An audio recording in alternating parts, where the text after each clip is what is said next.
Lorsque l'on recherche un album original, intelligent et s'aventurant en dehors des codes de la bande dessinée, il y a de fortes chances pour que l'on trouve son bonheur du côté de Marc-Antoine Mathieu, et son nouvel album, 3 secondes, ne déroge pas à la règle.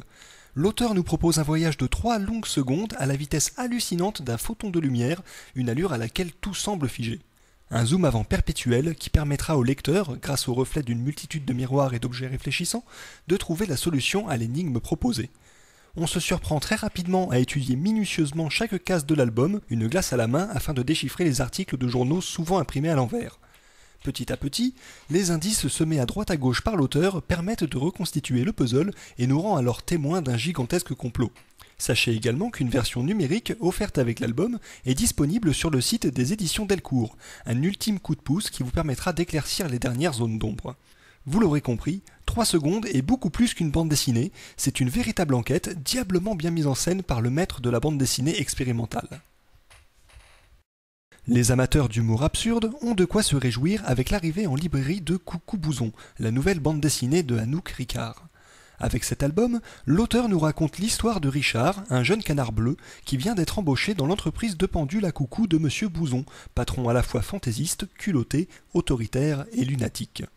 Les premières planches annoncent directement la couleur, Richard est tombé dans une usine de dingue.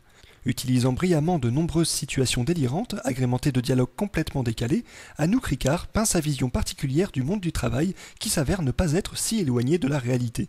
Par la suite, le récit s'étoffe davantage lorsqu'il se met à flirter avec une sorte de polar déjanté. Beaucoup de qualité donc pour cet album à l'humour omniprésent qui se place parmi les bandes dessinées les plus alléchantes de la rentrée. Avec Les meilleurs ennemis, Jean-Pierre Filiu et David B. reviennent sur l'origine des conflits qui opposent le Moyen-Orient aux États-Unis. Pour ce faire, les auteurs mettent en scène une succession de décisions politiques et d'anecdotes portées par une tripotée de protagonistes, chacun ayant été à leur manière initiateur ou personnage clé.